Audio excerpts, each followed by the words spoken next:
मैं रविंद्र त्रिपुरा भिंड मध्य प्रदेश से। आपको आज हम बताएंगे अंतरिक्ष में लोग कैसे जाते हैं, क्या खाते हैं, क्या पीते हैं।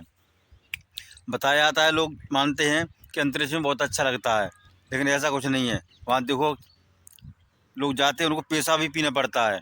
और कैसे कैसे रहते हैं, हवा में उड़ते हुए। और खाना कैसे खाते हैं, कैसे लेटरिन बाथरूम करते हैं, कैसे सोते हैं, कैसे नहाते हैं, देखिए आप इस वीडियो में। बन रही है एंड तक। और अगर चैनल में नए हो तो लाइक, कमेंट, शेयर और सब्सक्राइब कीजिए। और बताया जाता है अंतरिक्ष में जाने वालों को पेशाब भी पीना पड़ता है। ये सच बात है, गलत बात है? बने रही एंड तक वीडियो में, देखिए क्या सच है, क्या गलत है। क्या हकीकत में पेशाब पीना पड़ता है अंतरिक्ष जाने वालों को, क्या सब झूठ है, क्योंकि इस सफर में एस्ट्रोनॉट्स कई तरह के फिजिकल और मेंटल चैलेंजेस से गुजरते हैं। इसी वजह से एस्ट्रोनॉट बनते ही उन्हें कई महीनों से लेकर सालों तक लगातार अंतरिक्ष में जाने की ट्रेनिंग दी जाती है, जिसके बाद इन्हें एक स्पेस क्राफ्ट में बिठाकर अंतरिक्ष में भेज दिया जाता है, जहां इन एस्ट्रोनॉट्स का ठिकाना बनता है इंटरनेशनल स्पेस स्टेशन यानी ISS। इसे दुनिया के 16 देशों ने मिलकर करीब 150 बिलियन डॉलर्स की लागत से बनाया है। ISS को हम धरती की सतह से 408 किलोमीटर की ऊंचाई पर पृथ्वी की ऑर्बिट में लगातार घूमने वाली एक एडवांस लेबोरेटरी, होटल या व्हीकल भी कह सकते हैं, क्योंकि यहाँ पर एस्ट्रोनॉट्स के खाने पीने, रहने, सोने और एक्सपेरिमेंट करने की सभी सुविधाएं उपलब्ध हैं। लेकिन हर चीज जीरो ग्रेविटी में करनी होती है, जो अपने आप में काफी कठिन काम बन जाता है। तो आखिर अंतरिक्ष यात्री ISS पर कैसे खाते पीते और रहते हैं, नहाना और शौच क्रिया जैसे जरूरी काम कैसे करते हैं, और क्या वाकई में सर्वाइव करने के लिए उन्हें अपना पेशाब पीना पड़ता है? चलिए जानते हैं इस दिलचस्प वीडियो में। दोस्तों, ISS पर जाकर एस्ट्रोनॉट्स 5 महत्वपूर्ण काम जरूर करते हैं, जिनमें रिसर्च एंड एक्सपेरिमेंट करना, ISS की मेंटेनेंस और मरम्मत करना, स्पेस सूट पहनकर खुले अंतरिक्ष में स्पेस वॉक करना, एक्सरसाइज करना और 8 घंटे की नींद लेना शामिल है।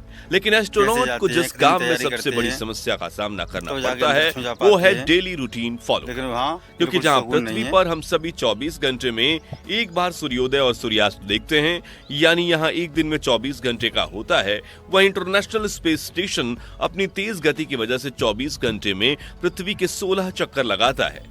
यानी यहाँ रहने वाले एस्ट्रोनॉट्स को दिन में 16 बार सूर्योदय और सूर्यास्त देखने को मिलता है। ऐसे में उनकी बॉडी क्लॉक बिगड़ने लगती है, जिससे वो बीमार भी पड़ सकते हैं और उनकी प्रोडक्टिविटी भी खत्म हो जाती है। इसलिए एस्ट्रोनॉट्स भी पृथ्वी की तरह ही 24 घंटे के दिन की रूटीन को फॉलो करते हैं और समय देखने के लिए अंतरिक्ष यात्री ओमेगा कंपनी की स्पीड मास्टर प्रोफेशनल वॉच का ही इस्तेमाल करते हैं, जो उन्हें पृथ्वी के टाइम के हिसाब से सुबह नींद से उठने में मदद करती है और एस्ट्रोनॉट सुबह 8 बजे नींद में से उठ जाते हैं।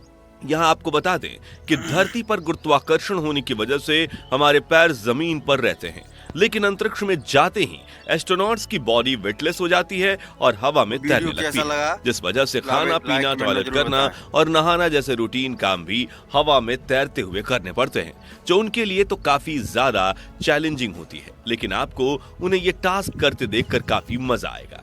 तो आइए देखते हैं ISS पर एस्ट्रोनॉट्स का डेली रूटीन। सबसे पहले बारी आती है फ्रेश होने की। तो इंटरनेशनल स्पेस स्टेशन पर भी बाथरूम बने होते हैं, जिसमें पोटी करने के लिए स्पेस टाइप के कमोड होते हैं, जिन्हें नीचे फैन सिस्टम लगा होता है, जो बॉडी के सॉलिड वेस्ट को निकालते ही उसे अपनी तरफ खींच लेता है और एक प्लास्टिक बैग में भरकर सील कर देता है, जिन्हें सप्लाई के लिए भेजा गया जहाज अपने साथ पृथ्वी वापस ले आता है। लेकिन हमने शुरुआत में एक सवाल किया था कि क्या एस्ट्रोनॉट्स को अंतरिक्ष में ही अपना पेशाब पीना पड़ता है? तो इसका जवाब है हाँ, लेकिन जैसा आप सोच रहे हैं वैसा नहीं। दरअसल लिक्विड वेस्ट यानी पेशाब के लिए हर एक एस्ट्रोनॉट्स के पास एक प्लास्टिक बैग होती है। आपको बता दूं कि यह सक्शन ट्यूब होती है, जो हर तरह के लिक्विड वेस्ट को खींचकर एक खास तरह के उपकरण में भेजता है, जो इलेक्ट्रोलाइसिस प्रोसेस की मदद से इसमें से फ्रेश ऑक्सीजन और पीने का पानी बनाता है। जी हाँ, एस्ट्रोनॉट्स के पेशाब से ही पीने का पानी बनाया जाता है, लेकिन कई प्रोसेसेस होने की वजह से ये पानी बिल्कुल साफ और पीने लायक बन जाता है। और आपको ये जानकर हैरानी होगी कि नासा ने सिर्फ इस वाटर रिकवरी सिस्टम पर ही $250 मिलियन खर्च किए थे।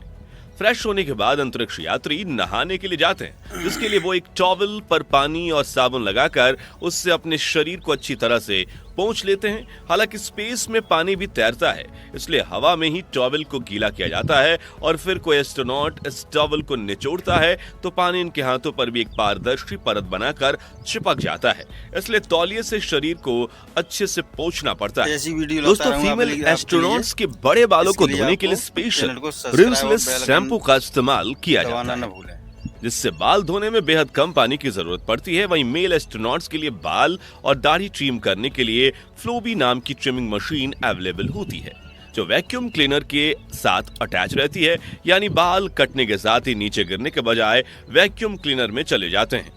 अच्छे से नहाने धोने के बाद बारी आती है कपड़ों की, तो स्पेस में टेम्परेचर 60 से 70 डिग्री के पार रहता है, इसलिए astronauts half sleeve T shirt और शॉर्ट्स पहनना ही पसंद करते हैं। और मजेदार बात यह है कि जैसे आजकल के कुछ आलसी यंगस्टर कई दिनों तक ऐसे ही कपड़े पहनकर रहते हैं, वैसे एस्ट्रोनॉट्स भी कई दिनों तक एक ही टी शर्ट पहनकर रहते हैं, क्योंकि ISS पर कपड़े धोने की कोई व्यवस्था नहीं है।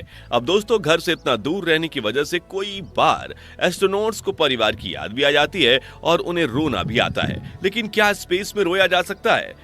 और अगर हाँ, तो उनके आंसू कहां जाते हैं? तो इस बात का जवाब देने के लिए एक एस्ट्रोनॉट्स ने अपनी आंखों में पानी डालकर रोने की कोशिश की थी, जिस दौरान उनकी आंखों से आंसू निकल तो रहे थे, लेकिन नीचे गिरने के बजाय चेहरे पर चिपक कर तैर रहे थे, जिसे पोंछने के लिए टॉवल की जरूरत पड़ती है। खाने की बात करें तो एस्ट्रोनॉट्स धरती से खाना अपने साथ ले जाते हैं और वो हाइड्रेट फॉर्म में होता है, ताकि वो लंबे समय तक खराब ना हो।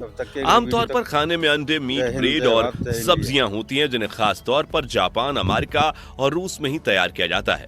बर्तन भी खास तरह से डिजाइन किए जाते हैं ताकि ग्रेविटी के बिना कटे और चम्मच किसी के आंख, नाक और कान में ना घुस जाए।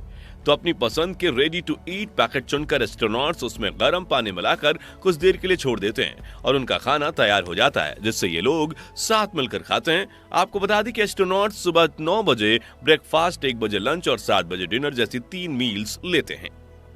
अब डेली लाइफ एक्टिविटीज पूरी होने के बाद बारी आती है काम करने की, तो इसके लिए एस्ट्रोनॉट सबसे पहले अपने इक्विपमेंट्स चेक करते हैं और फिर इंटरनेट के जरिए मशीन कंट्रोल रूम से कांटेक्ट करके पूरे मिशन का अपडेट देते हैं। फिर ये अपने सभी वॉक टास्क को पूरा करते हैं। जी हां, ISS पर वाईफाई लगा हुआ है, लेकिन इसके जरिए एस्ट्रोनॉट्स रील्स, मूवीज वगैरह नहीं देख सकते। बस नासा के सिस्टम के साथ कनेक्ट करके ग्राउंड कंट्रोल रूम से कम्युनिकेशन कर सकते हैं। और ISS के कुछ इक्विपमेंट्स वायरलेस टेक्नोलॉजी के साथ काम करते हैं। दोस्तों, काम पूरा हो जाने के बाद एस्ट्रोनॉट्स अपना स्पेस सूट पहनते हैं और ISS से बाहर निकलकर स्पेस वॉक करते हुए चक्कर लगाते हैं, ताकि अगर स्पेस स्टेशन के किसी बाहरी पार्ट को मेंटेनेंस की जरूरत हो तो उसकी मरम्मत कर सकें। हालांकि रोजाना स्पेस वॉक करना कंपल्सरी नहीं होता, मगर वॉकआउट जरूर होता है, क्योंकि ग्रेविटी न होने की वजह से एस्ट्रोनॉट्स के शरीर में हड्डियों और मांसपेशियों में कमजोरी आने की समस्या हो सकती है। इसलिए अपना काम पूरा करने के बाद ये लोग रोजाना वॉकआउट करते हैं, जिसके लिए ये ट्रेडमिल पर दौड़ते हैं, साइकिलिंग करते हैं और बॉडी स्ट्रेचिंग करते हैं।